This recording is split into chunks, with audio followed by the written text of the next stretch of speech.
Panteritas, o casi.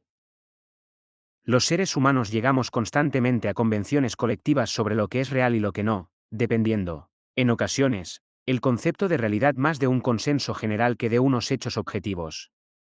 Por ejemplo, en cualquier libro de historia se dirá que Oswald mató a Kennedy, que Nerón incendió Roma, que Colón nació en Génova, que Cervantes hizo lo propio en Alcalá de Henares y que ETA asesinó, en solitario, a Carrero Blanco. Todas estas ilusas conclusiones se plantean casi siempre como tesis absolutas y cerradas que son defendidas, con profusión de datos, por personas doctas y con un currículum tan hipertrofiado y amplio que ni siquiera la diosa Sofía hecha avatar podría rebatirlas. Si además, se da la circunstancia de que a las personas afectadas o implicadas en un hecho les conviene creer, por motivos económicos o de otro tipo, la teoría más ortodoxa, ésta se transforma en la realidad y se consolida irremisiblemente en el criterio general. Estas consideraciones que acabo de exponer, traban relación con lo ocurrido en un pueblo cuya tranquilidad cotidiana se vio perturbada por unos sucesos que resultaron sorprendentes pero mucho menos que la conclusión final dada por buena por la prensa, las autoridades y la mayor parte de los lugareños. Los acontecimientos en cuestión afectaron, entre otras perjudicados, a un ganadero, que frisaba la cincuentena, llamado Julián Veguillas, cuya principal actividad mercantil era la ganadería ovina. También recibía ingresos de las rentas de un par de pequeños locales de los que era propietario y arrendador, pero estas cantidades tan solo suponían un modesto complemento para su economía.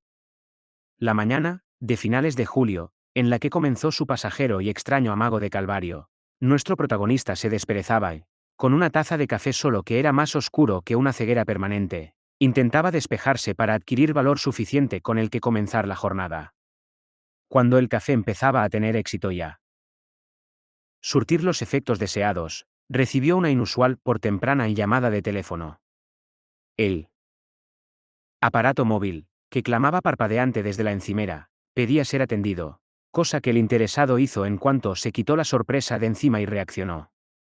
El comunicante era Paco, el dueño de unos establos con caballos contiguo a la explotación de Julián. Su voz era tensa y se le había adherido a la misma un temblor, apenas disimulado por lo elevado del volumen que empleaba al hablar, hechos que a nuestro amigo le hicieron pensar, de manera casi automática, que su interlocutor no portaba buenas noticias.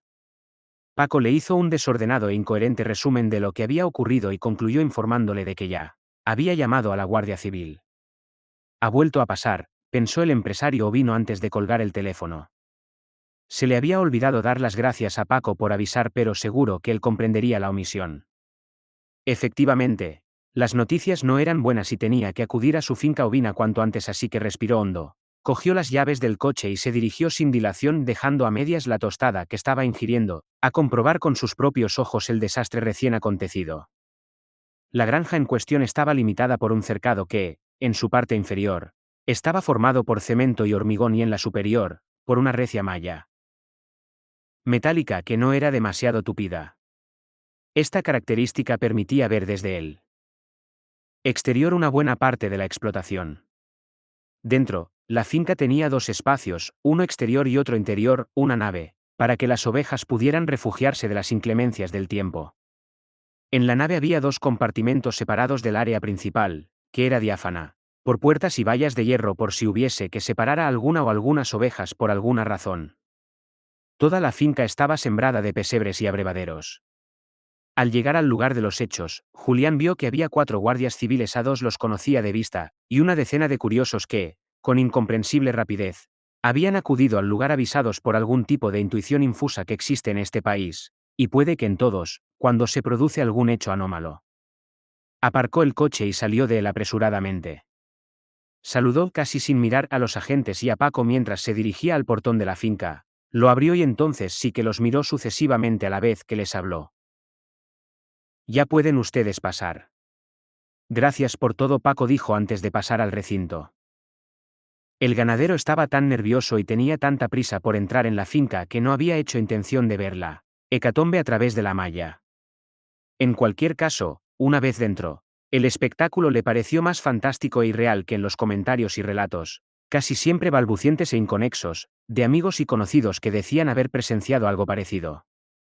Julián no era el primer ganadero que se había visto afectado por una situación semejante en los últimos días, pero Hasta que la situación no le golpeó directamente, no cobró conciencia de lo graves y penosos que podían ser estos acontecimientos tan bizarros.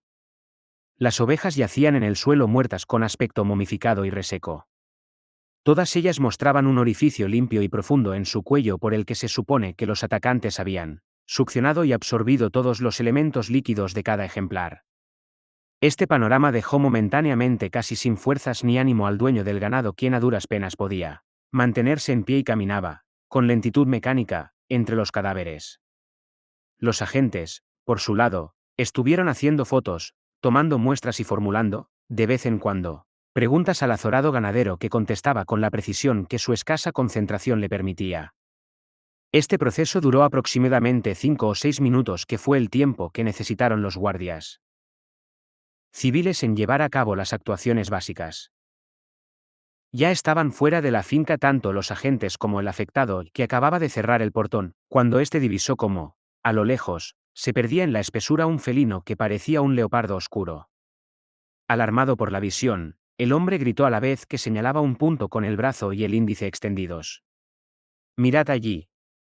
«Si yo también lo he visto», confirmó un espontáneo, ataviado con una camiseta naranja, que estaba curioseando por el lugar. Julián, entonces, se dirigió a uno de los guardias civiles, a quien conocía de vista y parecía el encargado de coordinar la investigación, y le explicó atropelladamente que había avistado a una pantera en el encinar. El agente no había observado nada, pero el otro hombre, que había pasado de simple cotilla a testigo, corroboró la afirmación de nuestro protagonista. El guardia civil les aconsejó serenarse y en tono algo imperativo preguntó a Julián: «Empecemos por usted, ¿qué ha visto exactamente?».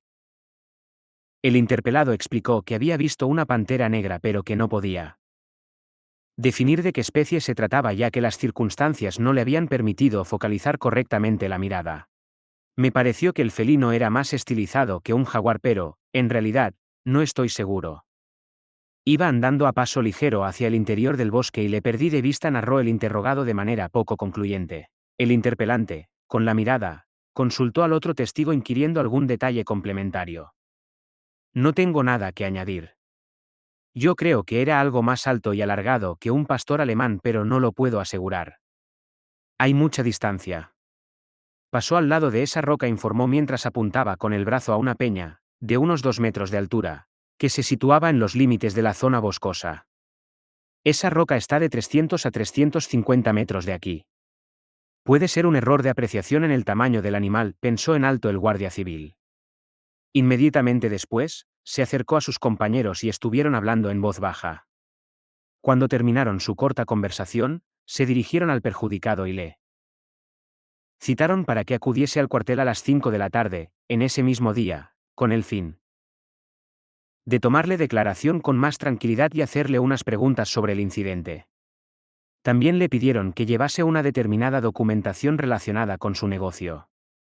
Para finalizar le hicieron una petición: «Ahora vamos a acordonar todo esto. Ya le comentaremos por la tarde qué hacer con los cadáveres, pero necesitamos que nos deje la llave y nos firme esto. Todavía no tenemos orden judicial y preferimos actuar con su permiso». El desconcertado empresario ovejero firmó y se comprometió a comparecer a la hora referida, pues no tenía deberes ineludibles que cumplir. De manera que, se despidió con la mirada de Paco, se metió en su coche y regresó a su cercano domicilio circulando despacio porque, aunque el trayecto era corto, estaba todavía algo nervioso y prefería no correr riesgo alguno. La vivienda de Julián Veguillas estaba a pie de calle. Era una remodelada casa antigua de pueblo con 2 pisos y un jardín trasero pequeño. Una doble puerta